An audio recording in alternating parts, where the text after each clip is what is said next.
Bapak Ibu Saudaraku, mari bersama-sama di hari ini kita bersyukur, bernyanyi, menari bagi Tuhan. Sebab Tuhan kita baik, kasih setianya dan anugerahnya kekal sampai selama-lamanya. Haleluya!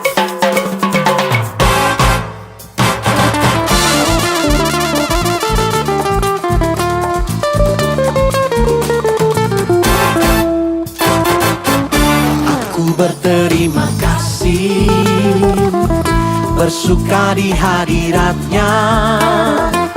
Dia telah ubahkan ratapanku menjadi tari-tarian. Hidupku diubahkannya, hatiku dipulihkannya. Korban pujian, syukurku naikkan, sembah sujud bagimu. Ku tak dapat berhenti memuji dan memuliakan nama-Mu. Ku persembahkan hidupku ini, jadikan ku alat bagi rencana-Mu. Ku tak dapat berhenti memuji dan memuliakan nama-Mu. Ku persembahkan hidupku ini, jadikan ku alat bagi rencana-Mu.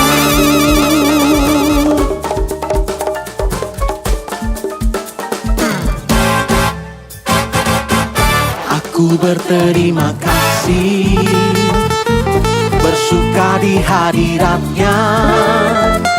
Dia telah ubahkan ratapanku menjadi tari-tarian. Hidupku diubahkannya, oh hatiku dipulihkannya. Korban pujian, syukurku naikkan, sembah sujud bagimu. Ku tak dapat berhenti memuji dan memuliakan nama-Mu. Ku persembahkan hidupku ini, jadikan ku alat bagi rencana-Mu. Oh, ku tak dapat berhenti memuji dan memuliakan nama-Mu. Ku persembahkan hidupku ini, jadikan ku alat bagi rencana-Mu.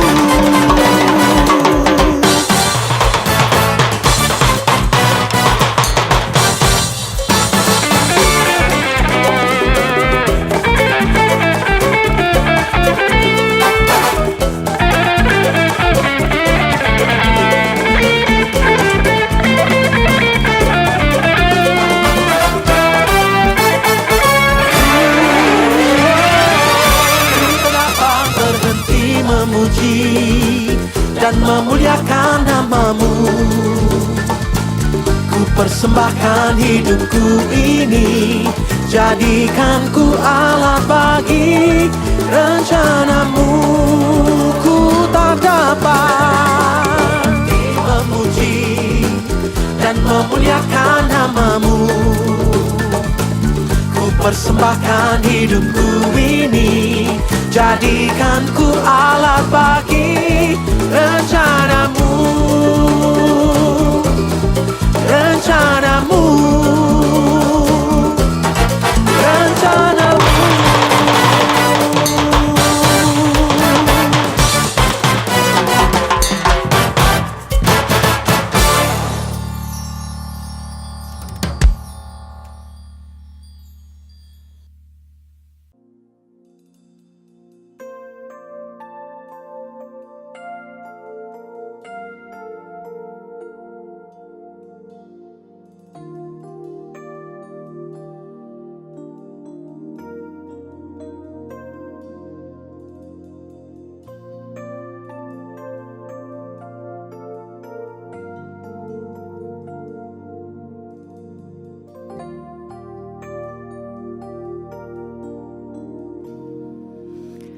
Times of refreshing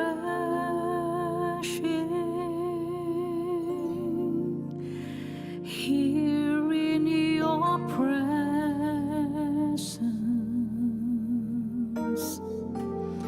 No greater blessing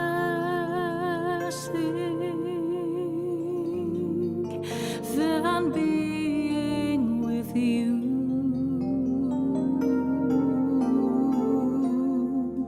My soul is restored,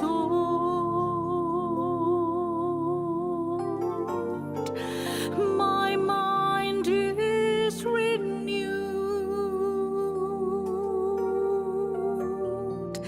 There's no greater joy, Lord, than being with you.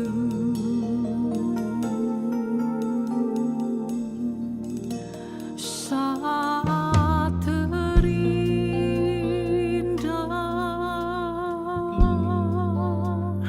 di hadirat-Mu,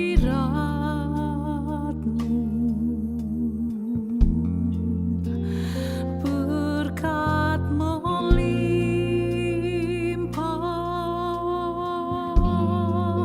ada padamu.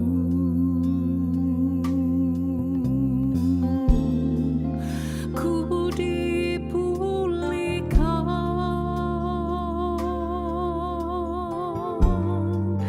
dan dibarui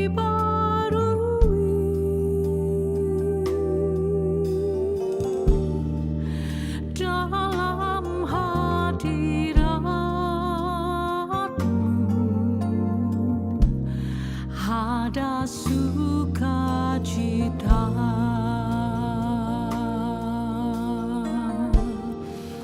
Ku dipulihkan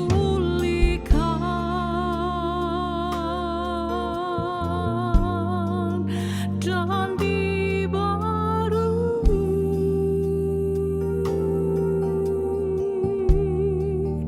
dalam hadirat-Mu.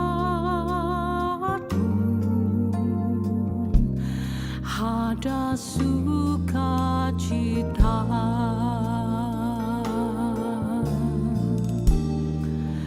Dalam hadirat-Mu ada sukacita.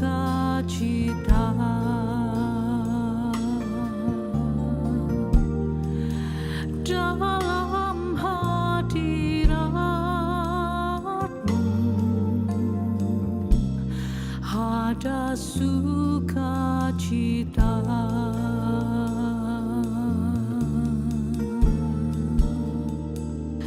Ini yang kami tahu akan selalu kami alami setiap kali kami ada di dalam hadirat-Mu. Karena kami tahu di dalam hadirat-Mu kami menerima ketenangan dan damai sejahtera. Di dalam hadirat-Mu kami merasa merasakan sukacita yang melimpah. Karena kami yakin saat kami berada dalam hadirat-Mu, ada pemulihan, ada pembaharuan. Dan Engkau Tuhan bekerja di dalam hidup kami. Saat ini juga Roh-Mu mengalir bagi setiap kami yang membuka hati dan menyembah-Mu di dalam hadirat-Mu. Oh, ku buka hatiku, ku terima jamahan-Mu, ku terima pemulihan dari-Mu Tuhan. Haleluya, aku dipulihkan, aku dibaharui. Oh, setiap yang sakit kami percaya, aku disembuhkan. Oh, kuasa-Mu mengalir, kasih-Mu mengalir, mengalir, mengalir, dan tak berhenti mengalir. Kami rasakan dalam hadirat-Mu Tuhan. Kami alami ini semua di dalam hadirat-Mu. Terima kasih Tuhan, terima kasih Bapa, terima kasih, terima kasih, terima kasih, terima kasih.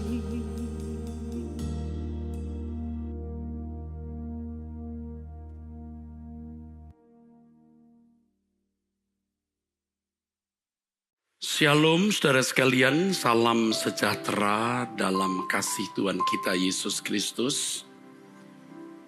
Saudara-saudaraku dari gereja Suara Kebenaran Injil Nginden, Petani Nginden, Manyar, Sukomanunggal dan beberapa wilayah lain, kita mau bersama-sama mendengar firman Tuhan, ya.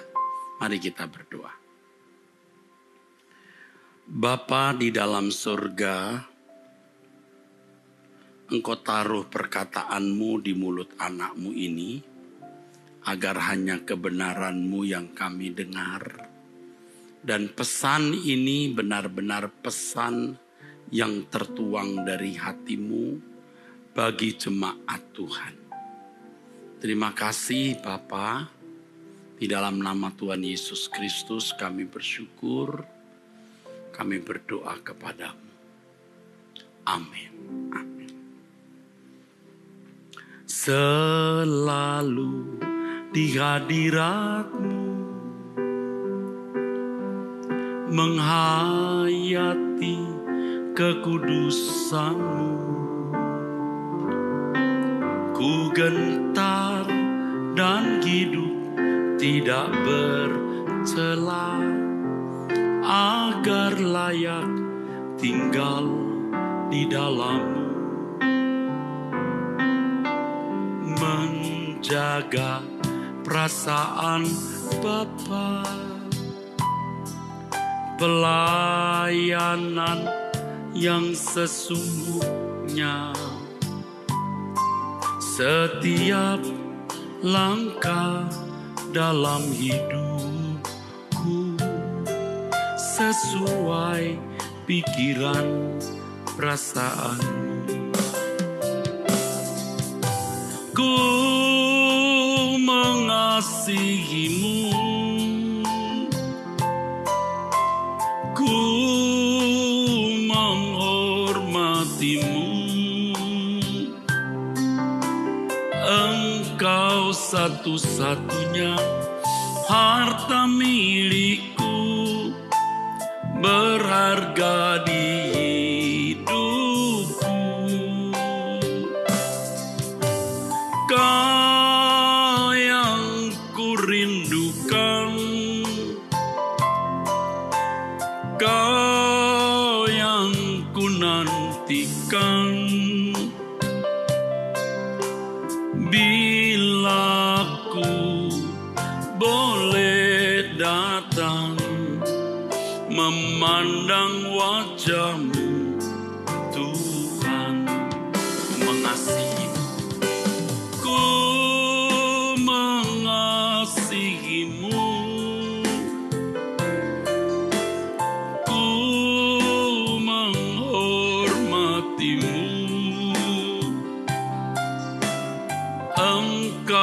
satu-satunya harta milikku, berharga di hidupku.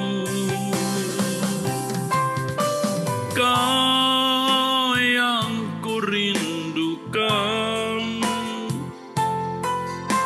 Kau yang ku nantikan.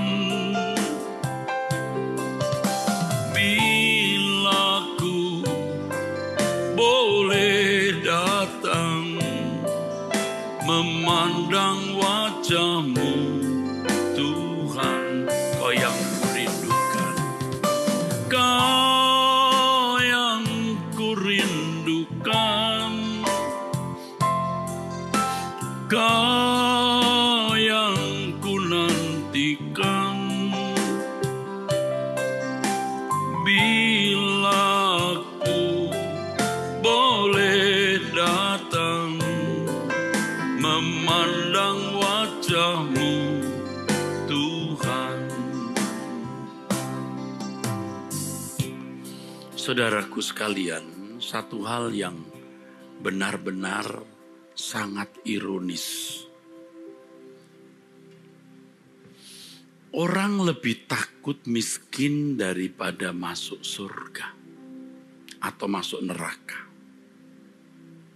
Lebih takut miskin daripada masalah masuk surga atau masuk neraka.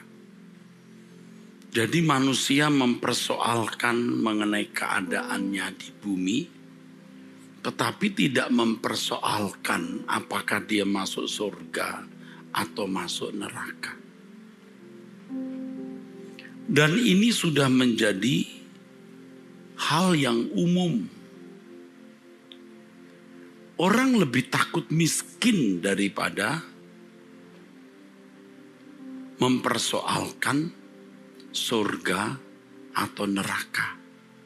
Orang lebih sibuk mempersoalkan dunia fana atau masalah-masalah fana daripada masalah-masalah kekekalan. Saudara, ini mengerikan, saudara, ironis sekali. Kalau saya sebagai pendeta berbicara mengenai Tuhan, ya, orang bisa berkata, maklum dia pendeta ngomongnya Tuhan melulu. Lalu kalau saya bicara mengenai kekekalan, surga atau neraka, orang berkata, dia bicara terus mengenai surga, neraka, ya maklumlah namanya dia pendeta. Dan itu sudah saya dengar langsung, ada seorang berkata begitu kepada saya. Ya kita maklumlah, Om ini orang muda bicara mengenai surga neraka karena Om memang pendeta. Dan itu saya paralelkan dengan orang yang berkata, maklum dia bicara mengenai Tuhan melulu atau bicara mengenai Tuhan terus menerus karena memang dia pendeta kok. Saudara, coba yuk kita renungkan. Ya, hal ini membuat orang tidak mempersoalkan kekekalan, saudaraku. Kalau seorang tukang masak, chef, dia bicara mengenai masakan, kita bisa berkata, ya dia seorang tukang masak, maklumlah bicaranya selalu mengenai masakan. Kalau seorang pedagang mutiara, bicaranya mutiara terus, maklum, ya. Dia pedagang mutiara, bicaranya mutiara terus, kita nggak usah pikirin lah tukang masak dan penjual mutiara itu. Tetapi saudara, kalau orang bicara mengenai surga neraka, itu hal prinsip. Apakah yang bicara itu pendeta atau bukan pendeta? Itu hal yang prinsip. Karena semua kita pasti mengalaminya. Semua kita pasti mati. Kematian itu realitas, itu fakta. Orang bisa tidak memiliki mutiara dan tidak membuat ia menjadi gemuk atau kurus sehat atau sakit. Tetapi neraka itu atau surga itu bicara mengenai kekekalan, nasib kekal yang akan dihadapi manusia. Nah, orang lebih takut mengenai harta, kemiskinan misalnya, daripada mempersoalkan soal surga dan neraka. Mestinya, saudara, orang tidak perlu takut mengenai hal-hal yang bersifat fana, karena itu relatif. Tadi saya ambil contoh mutiara, orang memiliki mutiara itu tidak mempengaruhi diri orang itu, apalagi nasib kekalnya. Tetapi bicara mengenai kekekalan surga atau neraka, orang harus melakukan tindakan-tindakan konkret agar terhindar dari api kekal tersebut. Saudaraku, Tuhan mengajarkan kepada kita, saudara, satu kebenaran. Di dalam Matius 10 ayat 28. Dan janganlah kamu takut kepada mereka yang dapat membunuh tubuh, tetapi yang tidak berkuasa membunuh jiwa. Takutlah terutama kepada Dia yang berkuasa membinasakan baik jiwa maupun tubuh di dalam neraka. Dan faktanya memang banyak orang yang lebih takut miskin daripada takut Tuhan. Orang lebih takut miskin daripada persoalan mengenai kekekalan surga atau neraka. Nah, pada kesempatan ini saya mengajak saudara-saudara sadar, ya, bahwa kita itu pasti mati. Kita pasti meninggal, cepat atau lambat. Saudara harus selalu mengikat realitas ini, bahwa semua kita ini makhluk kekal, bukan seperti monyet, kodok, kucing, babi, kera. Kita ini makhluk kekal yang walaupun tubuh kita ini dikubur, tetapi jiwa kita, kesadaran kita masih abadi, kekal. Inilah yang mestinya menggetarkan kita, saudaraku. Nah, oleh sebab itu sesuai dengan lagu yang tadi saya nyanyikan, selalu ada di hadiratmu. Artinya kita mesti menghayati keberadaan Allah yang hidup. Dan kita selalu menempatkan diri di hadapan Allah dengan benar. Orang yang hidup di hadirat Allah sejak di bumi ini, dia pasti akan hidup di hadirat Allah nanti di kekekalan. Orang yang tidak hidup di hadirat Allah sejak di bumi, ia tidak akan pernah hidup di hadirat Allah di kekekalan. Orang yang tidak hidup di hadirat Allah ini, gejalanya, ciri-cirinya jelas. Apa? Yang pertama, dia pasti ceroboh. Hidupnya pasti tidak bersih. Ia tidak akan hidup suci. Ia tidak akan berjuang untuk hidup tidak bercacat, tidak bercela. Tapi kalau orang hidup di hadirat Allah, perasaan takut dan gentar sepatutnya kepada Allah, itu yang mencegah dia berbuat kesalahan. Kalaupun sampai dia berbuat dosa, jiwanya akan sangat tersiksa, sakit, sampai begitu traumanya, sehingga dia tidak akan berbuat dosa atau berbuat salah lagi. Jadi orang yang hidup di hadirat Allah itu orang pasti hidup suci. Menjaga kesucian. Tidak akan betah berbuat dosa, saudara.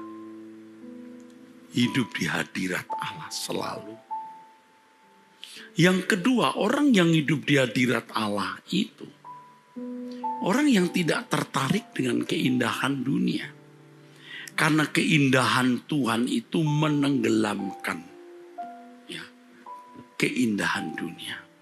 Keindahan dunia akan luruh, hancur jika ada di dalam kemuliaan Tuhan. And all things that surround us become shadow in the light of God. Orang apapun di sekitar kita akan gugur, luruh di dalam terang kesucian Allah. Jadi kalau orang masih materialistis, orang masih terikat dengan keindahan dunia ini, berarti dia belum mengenal dan mengalami Allah yang hidup. Percuma dia berkata kau yang terindah dalam hidup ini, itu hanya mulut. Orang yang benar-benar hidup di hadirat Allah dan mengalami hadiratnya akan menemukan keindahan Tuhan melampaui segala keindahan. Yang ketiga, orang yang hidup di hadirat Allah itu, saudaraku, adalah orang-orang yang memiliki kekuatan batin. Kekuatan batin yang kokoh sekali, saudara. Sebab dia yakin Allah itu hadir, ada, dan mengalaminya. Sehingga dia bukan saja percaya kepada Allah yang hidup, tetapi mengalami Allah yang hidup.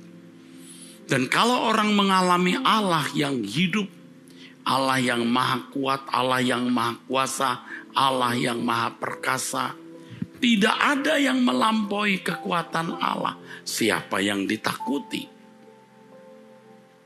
Tentu dalam hidup ini orang-orang yang hidup di hadirat Allah itu hanya takut kepada satu hal saja. Takut akan Allah. Orang yang takut akan Allah secara benar, itu orang yang tidak takut menghadapi apapun. Tapi orang yang takut terhadap dunia ini, takut miskin, takut tidak kebahagiaan, takut tidak terhormat, pasti tidak takut akan Allah.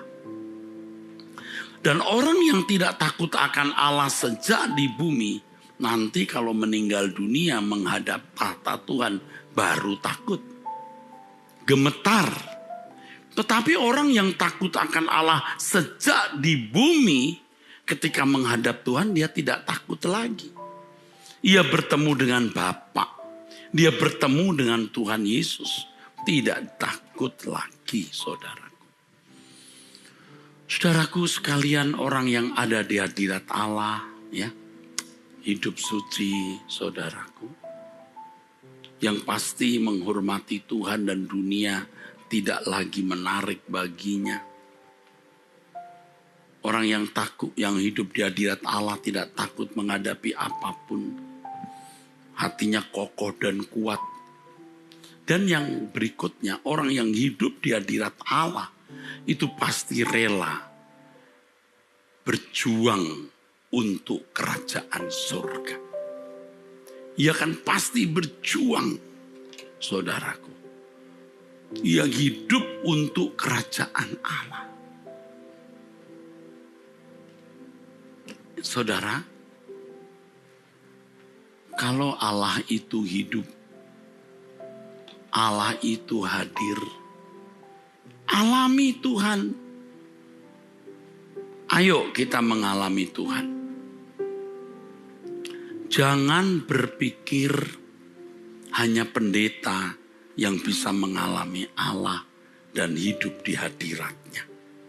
Semua kita harus mengalami Tuhan dan hidup di hadiratnya.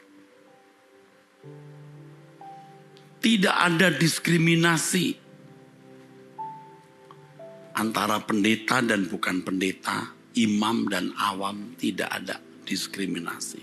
Semua kita, anak-anak Allah yang berdiri sama tinggi, duduk sama rendah. Tergantung seberapa kita serius benar-benar berurusan, berperkara dengan Allah. Saudara, Allah itu hidup, Allah itu nyata. Maka hadiratnya juga nyata. Dan kita harus belajar untuk bisa sungguh-sungguh mengalami hadirat Allah. Kita harus sungguh-sungguh bisa mengalami hadirat Allah. Saya percaya apa yang saya kemukakan ini akan mengubah hidup saudara kalau saudara mendengar, mengerti, dan mengenakannya dalam hidup. Saya sendiri juga berjuang bagaimana saya mengalami Allah yang hidup. Karena ketika saya sekolah teologi dengan begitu banyak ilmu teologi yang saya miliki, tidak menjamin saya bersentuhan dengan Allah. Itu hanya ilmu tentang Allah, tapi tidak berhadapan dan bersentuhan langsung dengan Allah. Nah sekarang saya mau bersentuhan dengan Allah. Saya berjuang, saudaraku. Ya. Makanya saya karang lagu ini. Selalu di hadirat-Mu, menghayati kekudusan-Mu, ku gentar dan hidup tidak bercela, agar layak tinggal di dalam-Mu, menjaga perasaan Bapa, pelayanan yang sesungguhnya, setiap langkah dalam hidupku sesuai pikiran perasaan-Mu. Ku mengasihi-Mu, ku menghormati-Mu. Engkau satu-satunya harta milikku, berharga di hidupku. Kau yang ku rindukan, Kau yang ku nantikan. Bila ku boleh datang memandang wajah-Mu, Tuhan. Saudara, orang yang di hadirat Allah itu memiliki kegentaran sehingga hidup tidak bercela. Nah, karena ia ingin layak tinggal di hadirat Allah. Jadi kalau kita hidup tidak benar, kita kotor, kita tidak akan merasa nyaman di hadirat Allah. Dan kita tidak bisa menghadirkan hadiratnya di dalam hidup kita. Kalau kita hidup di hadirat Allah, kita akan menjaga perasaan Bapa. Dan menjaga perasaan Bapa artinya tidak melukai Dia dengan sikap dan perbuatan kita. Itu adalah pelayanan yang sesungguhnya. Saudara harus mengalami Tuhan. Sehingga kita bisa mengalami hidup di hadirat Allah senantiasa. Orang yang hidup di hadirat Allah sejak di bumi, dia akan pasti nanti bisa masuk hadiratnya. Tapi kalau orang tidak hidup di hadirat Allah sejak di bumi, ia tidak akan bisa hidup di hadirat Allah. Ya, jangan berpikir waktu kita di dunia kita hidup sembarangan, kita sembrono, lalu pada waktu kita meninggal kita bisa masuk hadirat Allah. Tidak mungkin, saudara. Nah, ini paralel atau sama dengan orang yang masih melakukan kesalahan dan terus membangun, memelihara kodrat dosa di dalam dirinya, ia tidak bisa masuk surga. Tidak bisa. Jadi kalau hanya kesalahanmu yang diampuni, dosa-dosa yang sudah kau lakukan diampuni, tapi engkau tidak merubah kodrat dosa di dalam dirimu, engkau tidak bisa masuk surga. Misalnya seorang penjudi, dia berjudi. Dia kalah, dia menyesal, dia bertobat, minta ampun. Oh, Tuhan ampuni. Tetapi hasrat berjudi masih ada enggak? Nah, kalau masih ada di surga, dia main judi lagi, jangan-jangan. Dan tentu enggak ada judi di surga. Kalau orang melakukan dosa, katakanlah mencuri, ada kodrat mencuri. Yang lain ada kodrat berzina, melakukan perzinahan. Bertobat, dosa mencurinya diampuni, dosa perzinahannya diampuni. Tetapi kodrat dosa di dalam diri seseorang itu tidak bisa diampuni. Harus diubah. Inilah yang dimaksud Alkitab, dosa yang mendatangkan maut. Perbuatan salah yang kita lakukan, kita akui, kita minta ampun, Tuhan mengampuni. Tetapi dorongan, kodrat berbuat dosa di dalam diri kita tidak bisa diampuni. Itu harus dibereskan. Nah, banyak istilah saya monster-monster di dalam diri kita yang mungkin kelihatannya tidak ada, masih tidur. Tapi begitu ada impuls, ada rangsang, baru bangkit. Memang dia tidak mencuri. Pernah mencuri lalu minta ampun, sekarang tidak mencuri. Karena tidak ada objek yang dicuri. Ini bukan berarti dia sudah selesai dengan diri sendiri. Belum, masih ada kodrat mencuri, ada niat mencuri, kodrat mencuri di dalam dirinya. Seseorang mungkin tidak berzina, tetapi ada kodrat dosa dalam dirinya. Bayangkan kalau yang diselesaikan itu hanya perbuatan dosa yang dilakukan, diakui lalu minta ampun. Ya, kesalahan yang diampuni, tapi kodrat dosa tidak diselesaikan. Surga kan dimasuki orang-orang yang masih suka judi, masih suka berzina, masih suka ribut dengan orang. Makanya harus dibenahi. Nah, kalau kita hidup di hadirat Allah, saudaraku, dosa-dosa di dalam diri kita, sekecil apapun dosa itu, akan nampak. Akan nampak. Ini akan membuat kita, saudaraku, makin akan nampak segala dosa yang di dalam diri kita. Karenanya kita diajar untuk tiap hari duduk diam di kaki Tuhan. Tiap hari berdoa. Waktu berdoa itu kita bukan hanya meminta-minta sesuatu, tapi kita juga membuka diri, memeriksa diri kita. Kalau ada kodrat dosa yang belum kita selesaikan.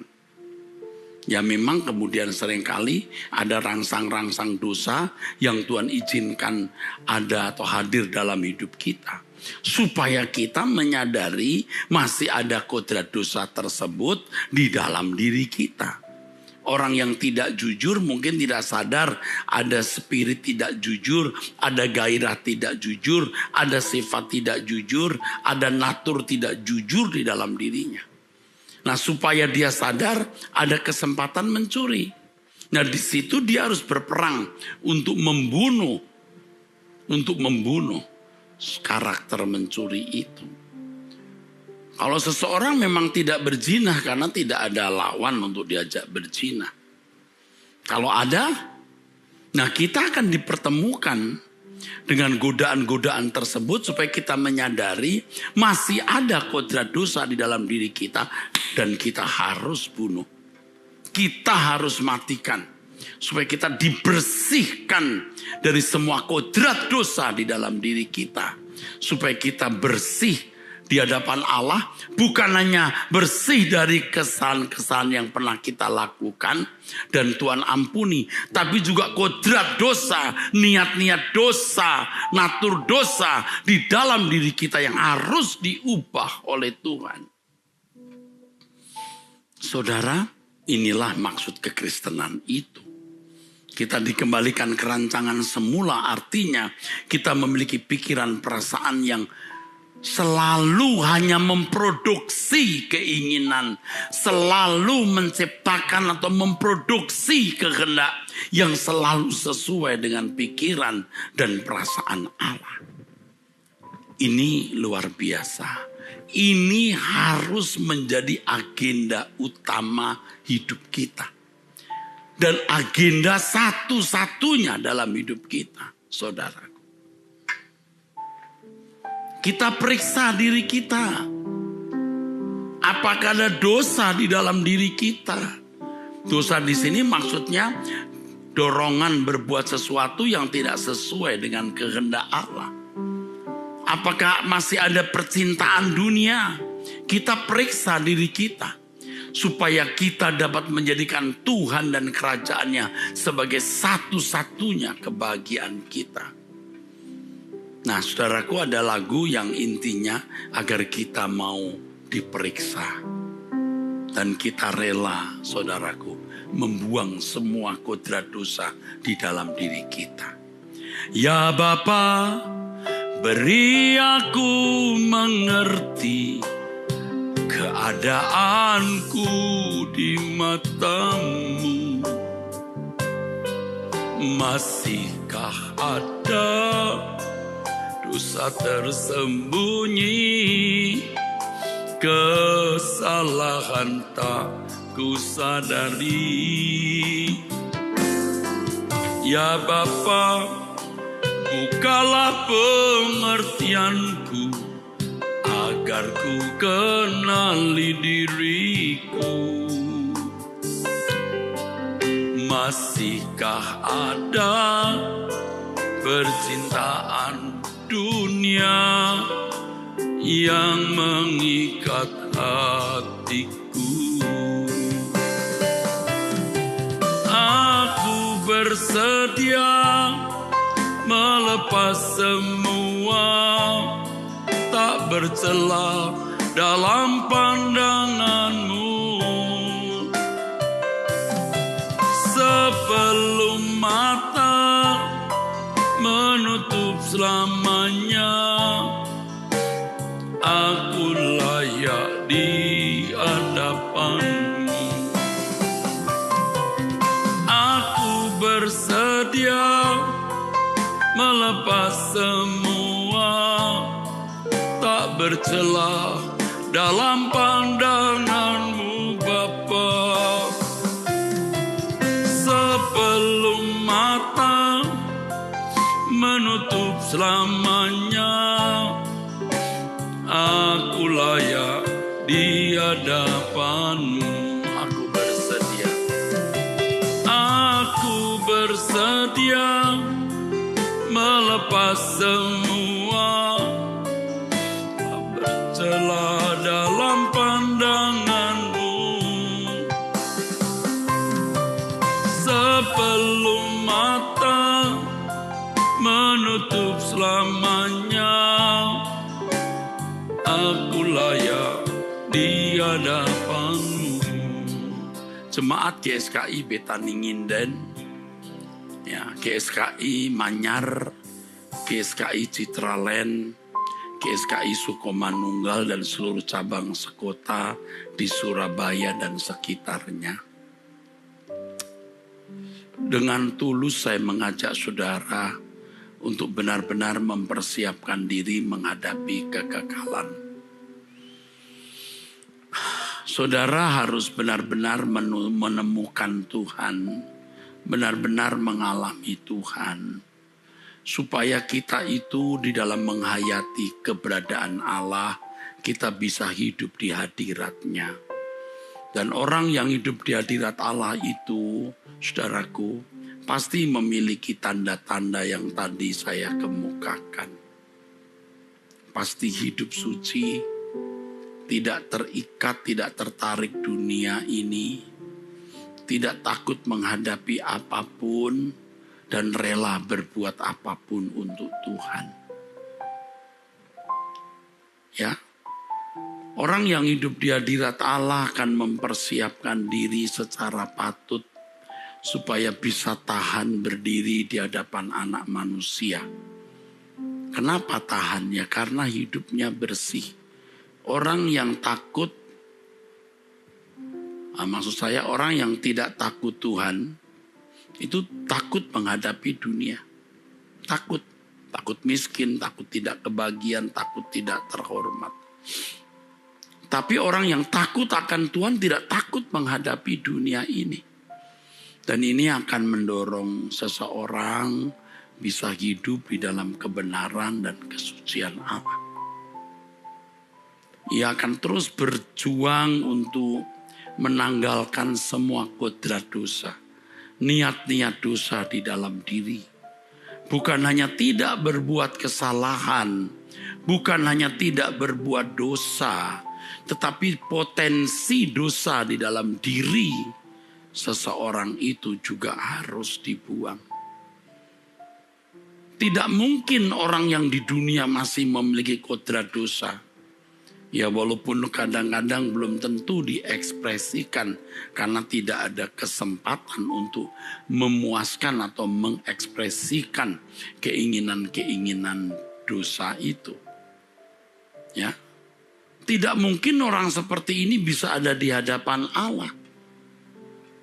Nah, banyak orang Kristen berpikir dosanya sudah diampuni, dia pasti masuk surga.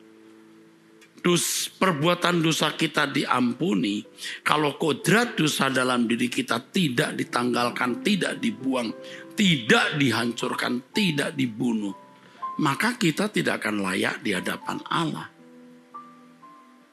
Seperti yang tadi saya kemukakan, mungkin Anda tidak judi lagi, tapi potensi judi masih ada. Nah, kalau orang seperti ini masuk surga, penjudi masuk surga. Mungkin Anda hari ini tidak berkelahi dengan orang, tidak ada sarana, tidak ada kesempatan untuk itu.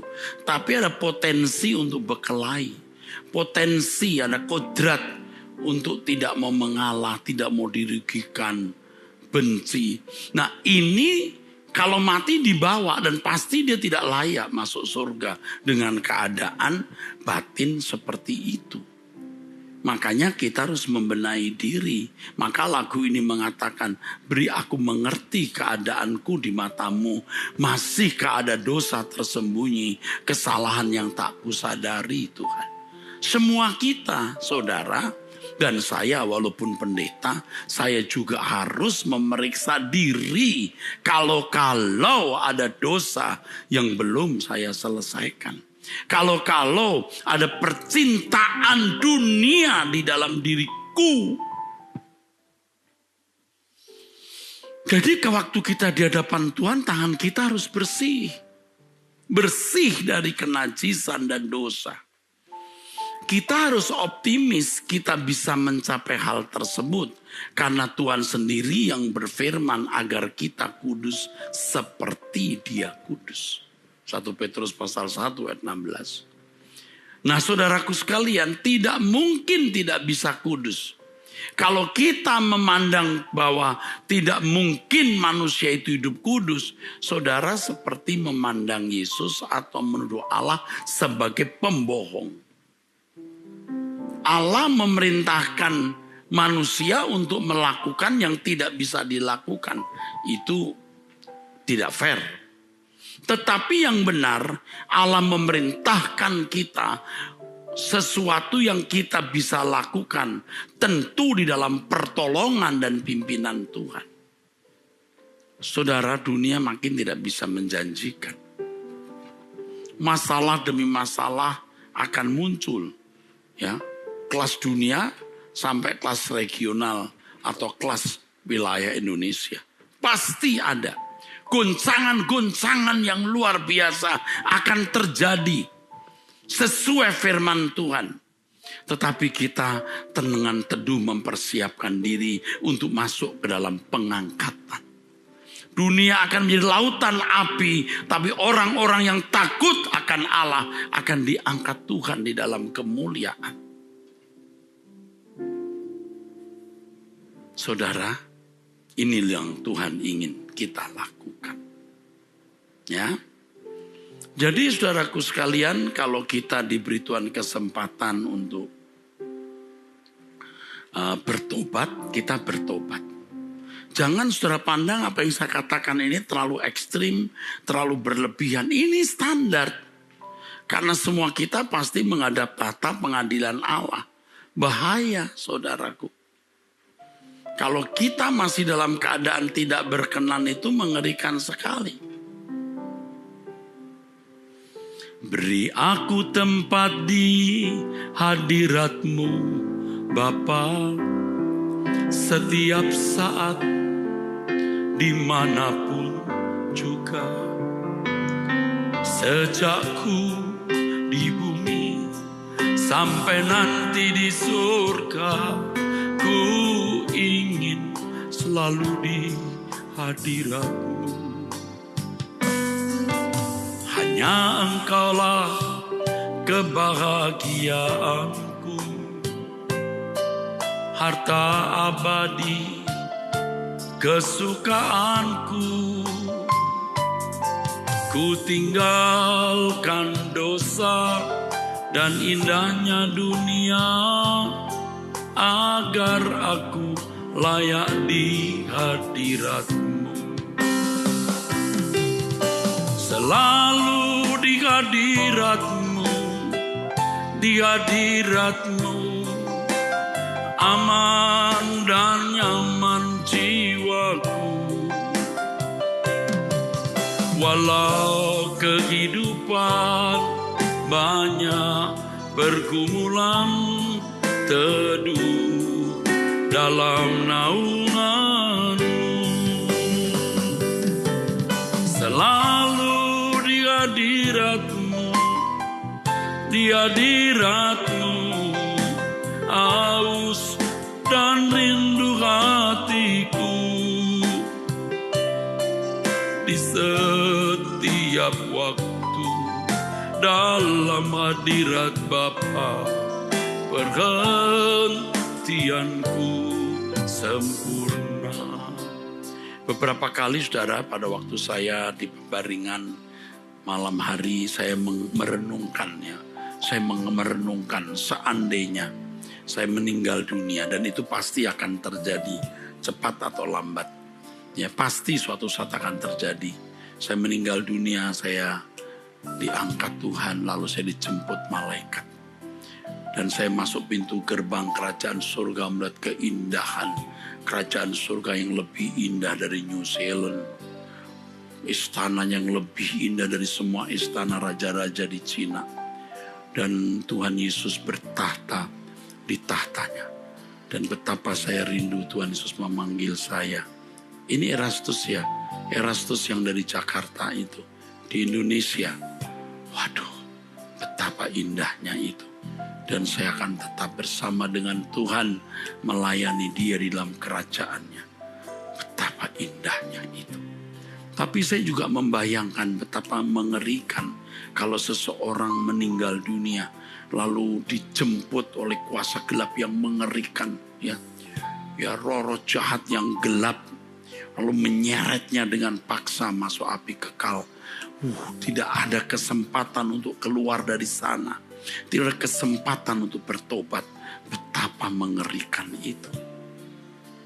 Saudara, jadi jangan berkata, ya pendeta namanya juga pendeta, ngomongnya Tuhan melulu.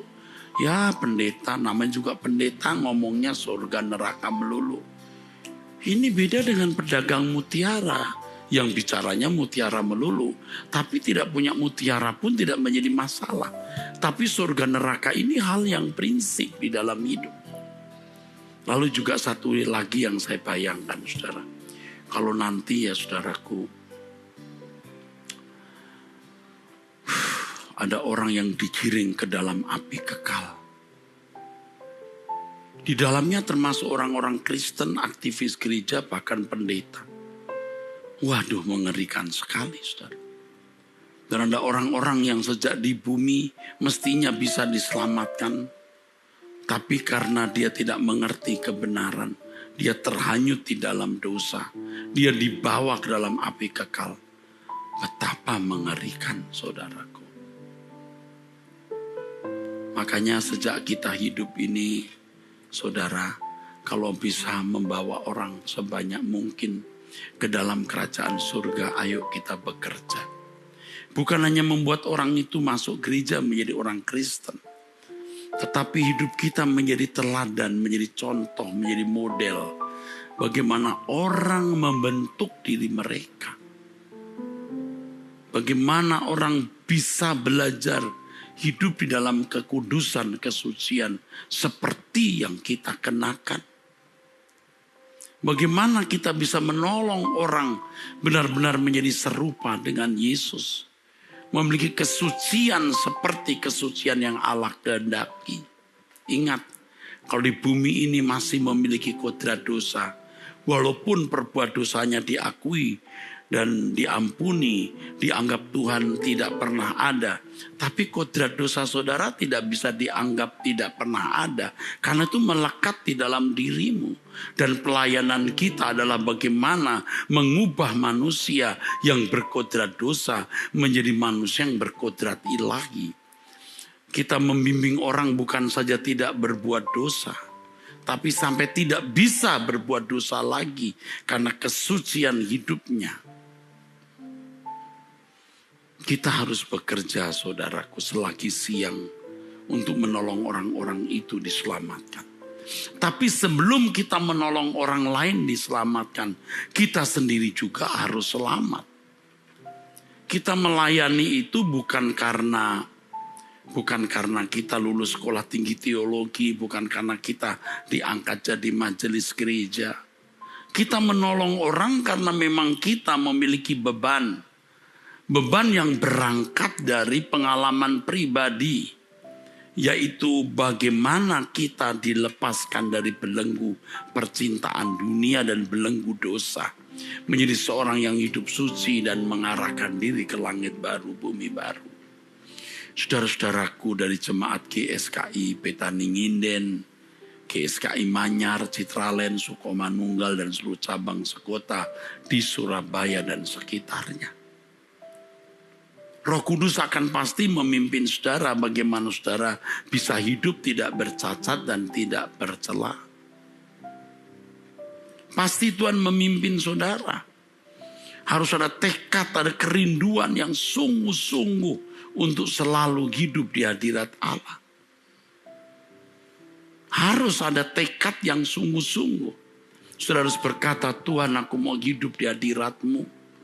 Menghayati kehidupan Allah, menghayati keberadaan Allah, dan saudaraku, saudara pasti akan dibimbing oleh Tuhan untuk bisa hidup di hadirat Allah dengan benar. Selalu di hadirat-Mu, menghayati kekudusan-Mu, ku gentar dan hidup tidak bercela, agar layak tinggal di dalam-Mu, menjaga perasaan Bapa, pelayanan yang sesungguhnya, setiap langkah dalam hidupku sesuai pikiran perasaanmu. Ku mengasihimu, ku menghormatimu. Engkau satu-satunya harta milikku, berharga di hidupku. Kau yang kurindukan, Kau yang kunantikan. Bila ku boleh datang memandang wajah-Mu, Tuhan. Kau yang kurindukan, Kau yang kunantikan. Bila ku boleh datang memandang wajah-Mu, Tuhan. Selagi masih ada kesempatan untuk mengubah diri, memperbaharui diri, ayo kita bertobat, saudara. Ada waktu di mana kita tidak memiliki kesempatan lagi untuk itu. Saya percaya apa yang saya katakan, apa yang saya khotbahkan, apa yang saya sampaikan, saudara mengerti. Carilah Tuhan, temukan hadirat-Nya, dan tetap hidup di hadirat Allah. Mari saudara, angkat tanganmu. Bapa di surga, kami serahkan hidup kami dalam tangan. Dan setiap saudara-saudaraku yang mengangkat tangan, Engkau berkati mereka dengan berkat-Mu Bapa. Berkat dari Allah Bapa. Dalam nama Tuhan Yesus Kristus oleh persekutuan Roh Kudus, turun atas jemaat Tuhan ini. Amin. Saudaraku, demikianlah pemberitaan firman Tuhan. Sampai jumpa, Tuhan memberkati saudara sekalian.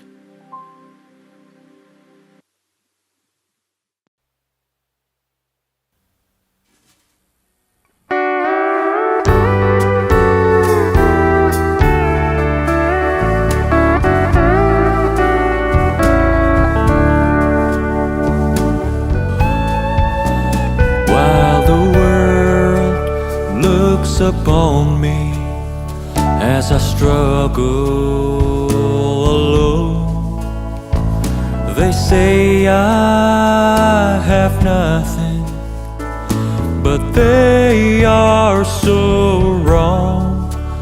In my heart I'm rejoicing, how I wish they could see.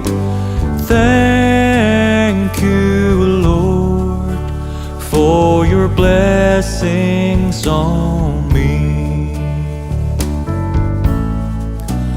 There's a roof up above me, I've a good place to sleep.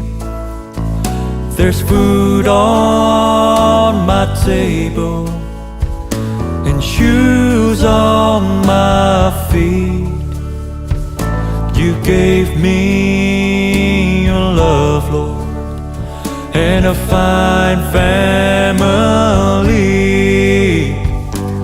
Thank you, Lord, for your blessings on me.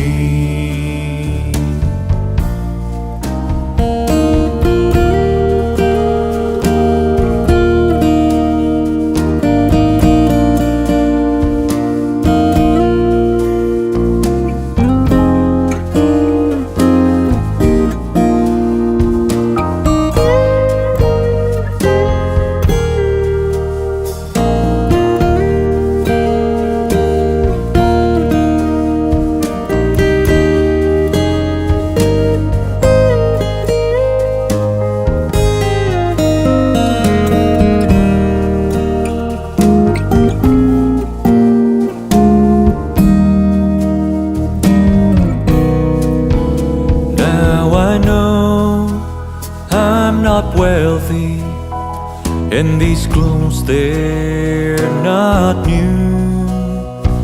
I don't have much money, but Lord, I have you, and that's all that matters, though the world may not see.